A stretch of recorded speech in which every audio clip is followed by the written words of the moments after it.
Hey, I'm Des Money. And I'm Jesse Money. And you're watching CMS TV.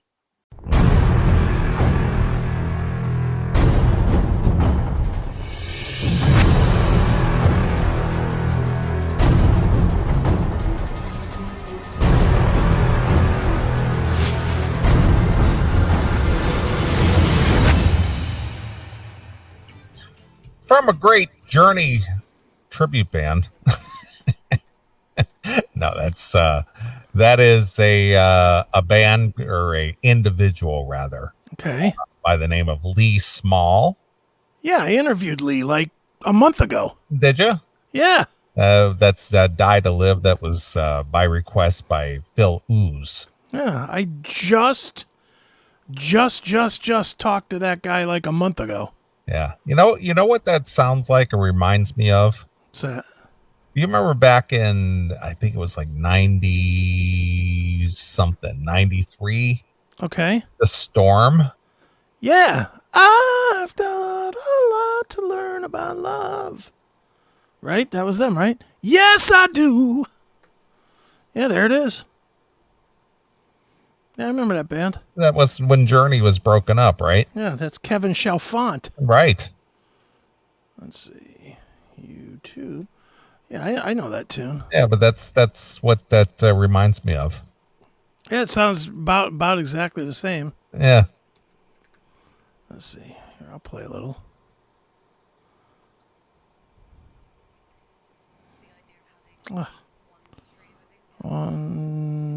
Here we go.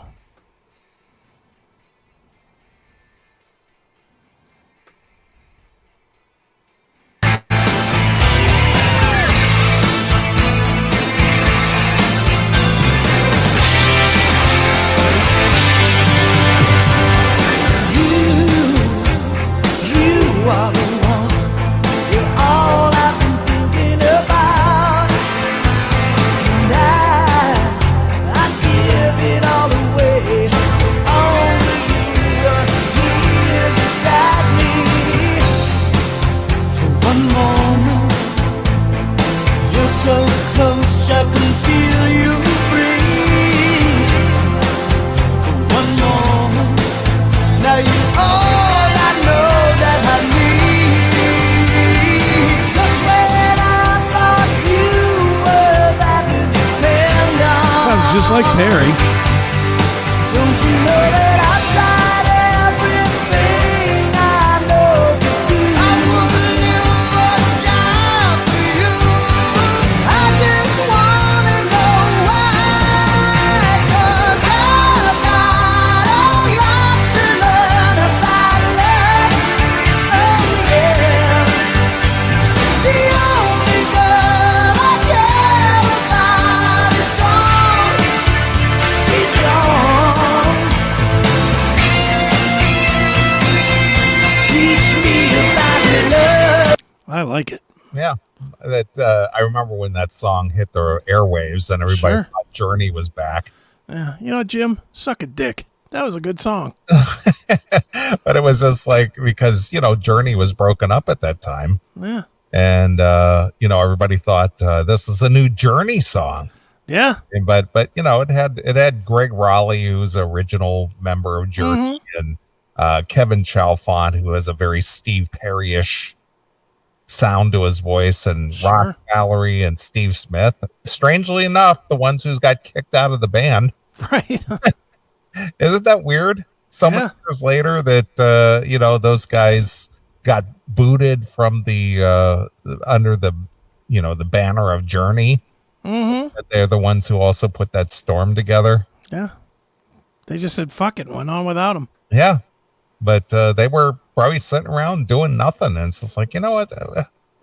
Journey's not playing. We're not doing anything. Let's do something Journey-esque. Oh, yeah. And they did. They did. It was great. I mean, I bought the record, obviously. I bought the CD. I bought it too. I still play that record. That's a solid listen. Yes, it's a good disc. So I have it in the collection. So there it is. It's not metal. It's Journey. Yeah, it's classic rock. It's what was going on in 1980, 6 or whenever that came out. It came out in 93, I believe. 93? 93. Was it really that late? Yeah, well, Journey called it a day in 86 after the Raised on Radio tour. And Right. they didn't come back till 96. Oh, no shit. 91. 91. Yeah. Wow. Yeah. I thought it was in the 80s, but No. okay. Well, still a great record. Yeah, I agree. Fuck you, Jim. Go listen to a Deep Purple record, faggot. Garbage rock. Garbage rock. Shut up. Shut up. This is the guy that listens to Blackmore's Night. Shut up, fairy. Go fucking play a pan flute at a Renaissance fair, you queer. Shut up. It was just AOR rock. That's all it is. I mean, Right. it's not edgy. There's nothing edgy about it. It was No, it was ear candy, if you will. that's it. By the way, thanks, Jonesy. Don't listen to Jim. He's an idiot. Yeah. Listen to Jonesy. Love your Right. show. Right. Jonesy knows. Look Jim at that. is a moron. That a member of Led Zeppelin endorsing our show. That's right. John Paul Jones right there, old Jonesy himself. That's right. Good point, Jerry C. Go play a skin flute, Right. not a pan flute. Although a pan flute worked in my Renaissance fair example as well. It did. It was very apropos for the reference. Considering I was ranting with no direction at all, I hit it. Yeah, we have to come off with stuff right off the cuff. So, stop your criticisms. Ben Benjamin too, edgy as a basketball. We didn't say it was edgy. It's not edgy at all. We said it was just classic rock. It's not edgy. It was just AOR popular tunes, but it's just what people enjoyed. Just, listening and driving down the road, listening to mindless music. That's all it is. That's right. It's nothing great about it. It's just, No. it's catchy. It's a fun record. Yeah, it's just catchy. It's like, okay, cool. The Storm or Hardline? I'd lean toward Hardline just Yeah, I because would have to go with Hardline. because now that's got more edge to it. Yeah, And but the Storm, unfortunately, was just a one-off. I think they did 2. Did they? I think there was a second I Storm wasn't record. aware if they did. I think there is, but let me be sure of that. The Storm second album. Eye of the Storm, 1995. Really? Yep. Yeah, I wasn't even aware because I guess it didn't do anything. Didn't do anything. No. There was a Storm record that came out, a second one. Okay. See, I learned something new today. So there you go. Yeah. But yeah, Hardline. And let me be honest. My friend Johnny Gioeli's in Hardline. Well, that guy can do no wrong, regardless of what project he's in. Yeah. You know what he does wrong? He's never in town so that we can do some fucking business. Every month he goes back overseas. He's going back overseas again. Well, he's got to earn his I bones. know. Look, I'm not bagging on him for Earning making his money. His money. He told me in December. Yes. We had this long talk, and he said, "This is the end of all the long touring. It's all going to end. We're going to have all year to work on blah, blah, blah. I got 1 or 2 things at the beginning of the year, and that's it." This fucking guy has been out of this country more than he's been in the country. Well, I guess those bookings come up, and it's just like, hey, you can't say no to it. It's like I saw on the book of fuck today. It's Johnny in a like a golf shirt or something, which struck me as odd that he was talking to the fans that way. But he's like, guess where I'm going to be on July 4th? I'm going to be playing the Bulgarian Beer Fest or something with Sevi. And I was like, okay, cool. It's like, I didn't know. It's like, all right. Yeah, he's always on the goddamn go. Well, he's a very talented vocalist. I mean, Oh, yeah. I mean, I like everything he does. I mean, obviously Hardline's a great thing, but obviously one of my favorites is Axel Rudy Pell. ARP's great. He did that metal record just this last year, that Evil Eyes. That was really good too. Yeah. I mean, he's a great vocalist. And the thing is he's been doing this for, 40 years. Yeah. And he still sounds fantastic. Still sounds as good as he ever did. Mm-hmm. Yeah, he's great. Yeah, so he's one of those rare talents that he can continue making music and sounding just as great as he did, 40 years ago. Yeah. You know what's funny about him? You get him on the phone. He's one of those guys that feels like he's bugging you on the phone. Like as soon as you get on the phone, he's like, I don't want to take up too much of your time, but Like, dude, just relax. yeah, it's like, dude, I got all day. I had all day and night. You don't have to race. So, yeah, good dude. I love Johnny to death. He's definitely one of my favorite people in the business. He's definitely like a friend, not a. We got a lot of friends that we know because they come on the show or whatever. Johnny is like a friend. So Right, he's like Ron Keel. yeah, Ron Keel's another one that's a friend. Or Don Or Don or John Levin or sure. those guys. Yeah, we have our little friend circle, and Johnny is in that for me. So good stuff. Yeah, absolutely. Well, I ran across something here that you and I talk about where this show is concerned, Okay. about freedom of speech. Yes. Now, I see people online where the Constitution is concerned, and they don't understand that in our country, in the U.S., that freedom of speech doesn't mean, private entities can't censor you, because obviously we know that through YouTube. What freedom of speech means in our country means that the government can't shut you down. Correct. But most people don't realize that Yeah.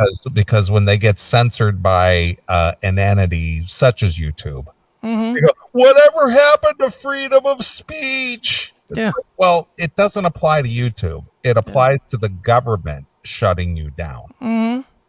So just to make that clear, that's what the freedom of speech issue is. Yeah. It doesn't mean you're free to speak in any forum anywhere around the country, Right. or whatever the case may be. It just means that the government can't say or come knocking on your door and arrest you for something you said. Now, if you get to that point, we're in a communist situation, Yeah. much like or a dictatorship such as 1930s Germany. Sure. If you speak out against the government, they're liable to show up in the middle of the night and haul your ass away. Right. That's what the Constitution protects. Right. So most people they misinterpret that or misplace that, and people who are freedom of speech advocates, they're misplaced or misguided in certain situations where they're shut down. Right. Yeah, well, and I agree with that. He's got that right. Metal Mykoff. That is true that the government and big tech are in cahoots, because that was very, very clear to us during the 2020 election. Right. And the thing is that it's been made clear to us, here we are years later, that the FBI shut down that whole Hunter Biden laptop thing Yeah. prior to the election. And, they shut everybody down. The New York Post was the first one to break that story, and they got their Twitter and all kinds of things shut down immediately. Shut that down immediately. That's right. It's like, well, who gave that order? Yeah. Well, we know now that it came from the FBI. Yeah. They shut it down. That's right. So that's where we're having, and I agree with all the cahoots and stuff, but the subversive way that they go about colluding with big tech is one thing, but you're not going to have a government agent coming to your door and arresting you because you spoke out against whatever it is. Right. That's kind of where I'm going with this. Okay. Well, anyway, a Malaysian police said that they asked Interpol on Wednesday to help track down a U.S. comedian. Get the comedian. Comedian. Yeah, somebody making jokes It's not my guy Dave Landau, is it? No.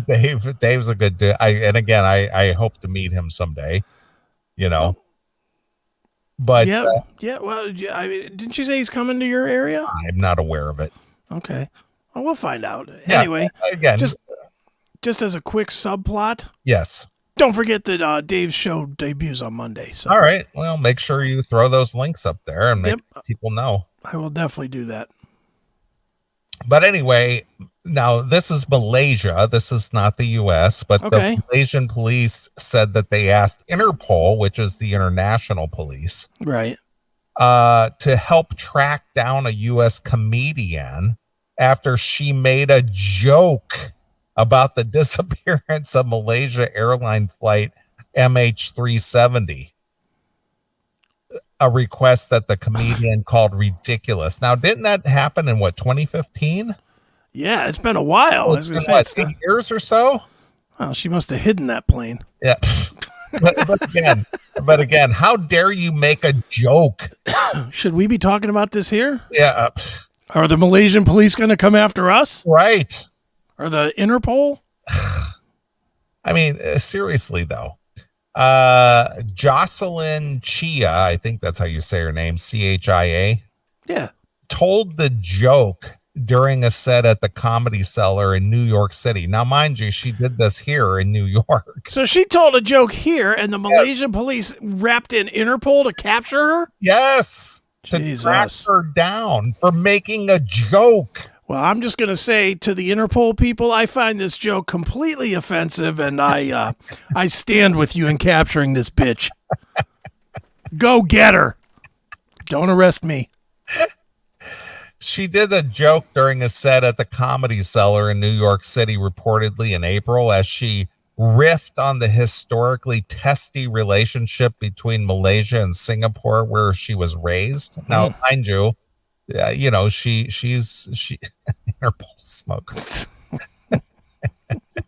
So apparently, she was not born here. She's not a natural born U.S. citizen, but she has the right to make jokes. She does.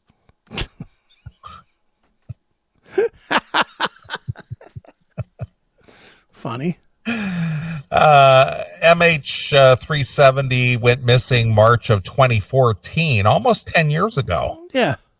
Almost a decade ago. Too soon? Can you imagine that a decade ago? I mean, remember that just dominated the news circuit about this missing plane? Mm-hmm. And it's already been almost 10 years. Yeah. So how, it's like, I want to talk about that missing plane. And just like you said, too soon? Yeah. What, 10 years ago? Yeah. I hope Interpol's not listening because I'm about to tell a Pan Am 103 joke. Right. Jesus, are you kidding me with this shit? What, the Lockerbie flight? Yeah. You died on that flight, goddammit. Yeah. Jesus Christ, son of a bitch.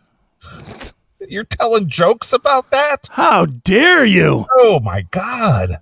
I mean, holy shit, that just happened in 88. MH370 went missing March of 2014 as one of Malaysia's deadliest aviation incidences, with all 239 people on board presumed dead. Well, they're probably living on an island somewhere with they're hanging out with the 9/11 passengers. Well, they're hanging out with Amelia Earhart. Yeah, right. And Tupac. Right. Such was the outrage over Chia's joke that Malaysian police began an investigation under incitement and offensive online content laws. Oh, shut up. Online content laws? I guess maybe for their country. Is she still a citizen of that country? Is that what we're saying? I don't know. She did it here, I guess. Yeah, but if she's still a citizen, I have no idea. No idea. By the way, as a side note, this is just a totally side note. Yes. Untrue.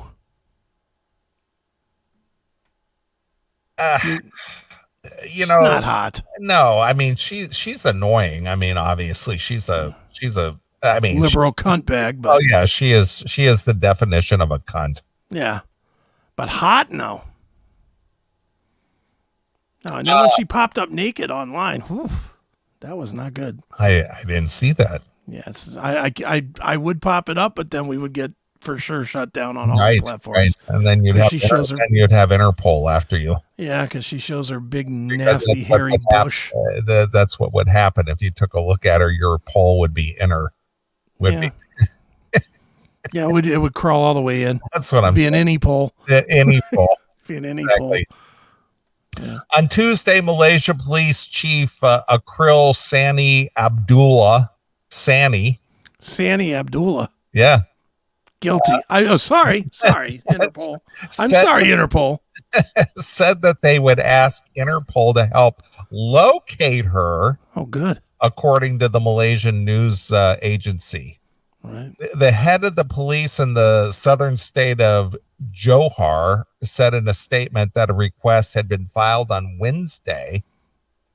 Kamurul Zaman Maman blah blah said that they were seeking further information regarding the suspect to assist in the investigation. The suspect. How dare you make a joke? God damn it. Don't be telling those jokes. Right. Stop it. Chia is being probed under public mischief laws that carry a jail term up to 2 years, Well, I guess all she's got to do is stay here. as well as communications legislation under which offenders face up to a year in prison. Do you think that the U.S. will help track her down? I would not think so, but with this current administration, I would not be surprised that they would trade her for a black woman's NBA player. Yeah, that is true. So, one nappy-headed hoe for one. Hey! Such racism. Rest in peace, there, Imus. the eye man. The eye man. Malaysia Was not the end man, apparently. one pan face for one nappy-headed hoe. All right. My goodness. Is that necessary? No, it's not necessary. It's not necessary in the least. All right. Hold on a minute. Hello, Interpol. Wendell Neeley. Come and get him immediately. He is saying bad shit. He's saying stuff I don't like. Exactly. He's portraying bad thoughts online. And he said mean things about Gary Peterson too. Yes, that's right. Maybe the Canadian Mounted Police will get his ass. It's gonna be a worldwide manhunt for you. What is this? A remake, a reboot of the John Candy classic Canadian Bacon?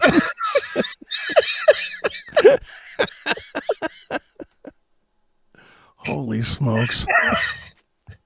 Just look at all that obscure references. Just I horrible. know. Nobody but me and you's probably getting half this shit, but it is funny. That's If you get it, it's funny. It's horrible. Malaysia and Singapore were briefly one state after the end of British colonial rule. What, in 1965? Yeah, Jesus. Colonial rule. 50 years ago? Jeez, great. Years ago? Jesus.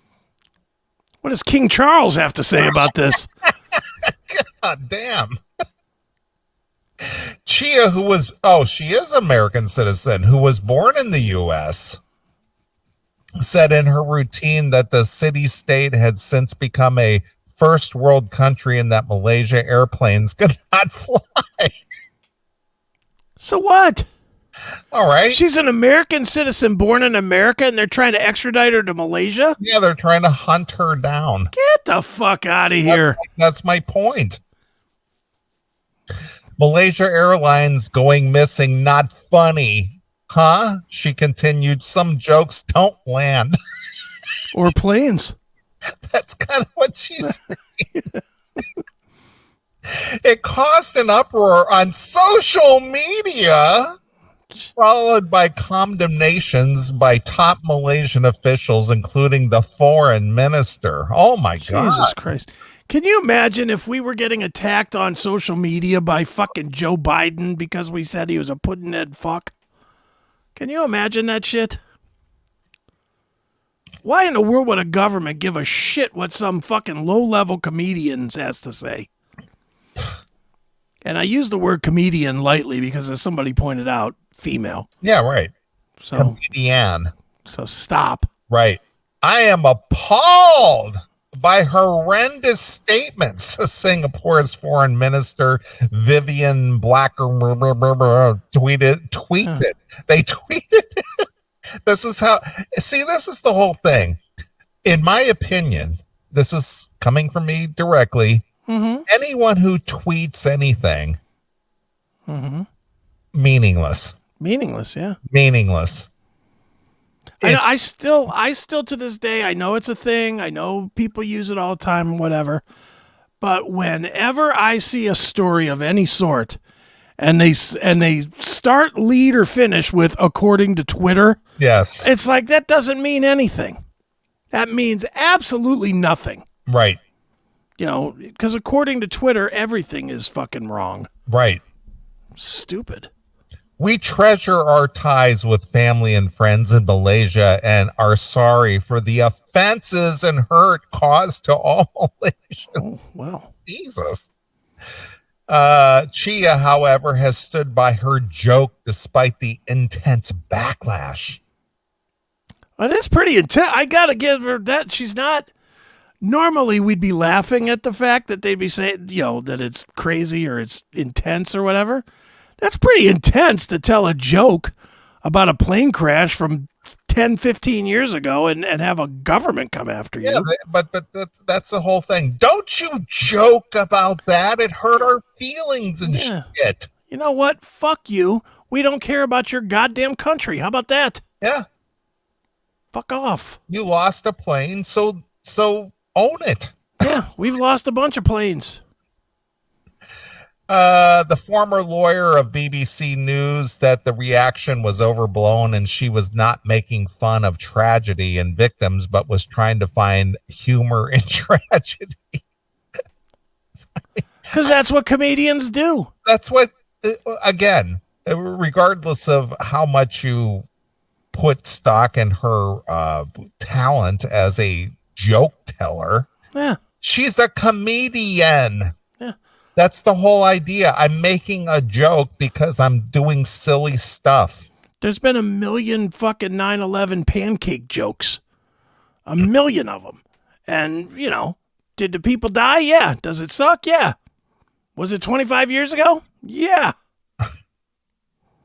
It happened. Yeah. It happened.